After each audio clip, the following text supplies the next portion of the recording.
Newly obtained security footage shows a Republican county official in Georgia welcome a group of computer experts into an elections office shortly before a reported data breach of voting machines in January 2021.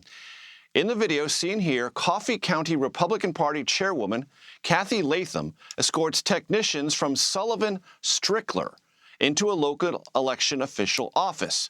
Latham is one of several officials who worked to reverse the results of the 2020 presidential election. Now, this video was turned over by a county attorney related to an ongoing election security lawsuit. For more, Mark Niesse joins us now.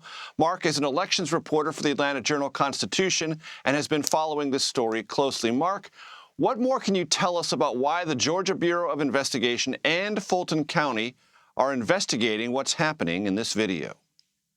Well, election information, some information, in particular, central election servers, are not supposed to be available to the public. That's the software and hardware and the machines that program our votes. And the concern there is that we don't want people other than authorized individuals handling the central computers. Now, other information like ballot images and voting records and results are public, but it's supposed to be kept secure. This central election server and other equipment that includes the software that helps program voting machines and ballots.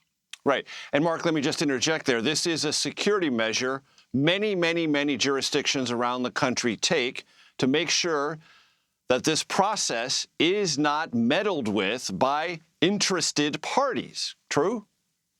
That's right. The concern here is that if you, according to some security experts, if you have access to central computers, you could figure out the hardware and the software, and a bad actor could figure out how to create a hack. Now, it's always worth saying that that would be difficult to pull off, and there's no evidence that it has ever happened in a real election. But the danger could be there, and that's why these pieces of equipment are kept in a secure area that's supposed to be protected by your local election officials. And one other point on that, Mark, when you have paper ballots, as Georgia does, that is the ultimate backup to anything. But you know that, I know that, I'm just letting the audience know that. So walk us through who Sullivan Strickler is and why might data scientists from their organization even want to meet with Republican Party officials in Coffee County. Sullivan Strickler is an Atlanta technology firm. They do a lot of technology work in the Atlanta area and across the region. So a lot of what they do is backing up systems. They've assisted with hacking response and preserving and recovering documents. In this case, Sullivan Strickler was contracted, according to documents, by Sidney Powell, who has done work for President Donald Trump in the past. So there is an invoice that we have a document of showing that she paid and hired Sullivan Strickler for $26,000 for 1 day of work here on January 7th, 2021. And let's just remind the audience, January 7th, 2021, the day after the Capitol riot. How and why were they even allowed to copy data for their from the state voting machines? They shouldn't have been allowed to, but they were let in. They were let in. We don't know exactly what happened once they got inside that elections office, but the elections director is supposed to keep all areas of a secure area locked. And there's an ongoing investigation into whether she complied with that rule. And here on this video, we see that before these experts from Sullivan Strickler got inside, they were brought in by Kathy Latham, who was the Republican Party chairwoman in Coffee County, and she also served as a fake elector in Georgia. She was one of 16 individuals who tried to cast Georgia's electoral votes for Donald Trump, even though Joe Biden won by about 12,000 votes. No doubt.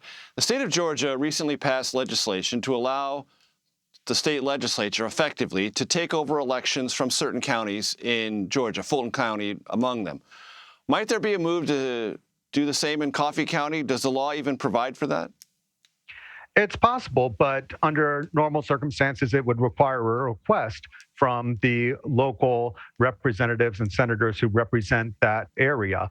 In this case, I talked to most of them last week, and they said they are more likely to let the investigation play out rather than seek a state takeover or performance review of Coffee County's elections, even though in Coffee County, we know copying this data isn't the only problem they had. The elections director posted a YouTube video that displayed a password. She's under investigation by the state election board and attorney general's office for not keeping the area secure. The Coffee County Elections Board, some of its members said they couldn't reconcile votes in the 2020 presidential election. They said they were off by 50 votes, and the Secretary of State's office later said that wasn't true, that all the numbers added up if you sorted the ballots into appropriate batches so that you could count them accurately. So there have been several alleged problems in Coffee County, and this is one of them, but there is no desire on the part of its local representatives to initiate a process that would allow the state to take over their local elections office. Mark Niesse with the Atlanta Journal-Constitution. Thank you. Thank you.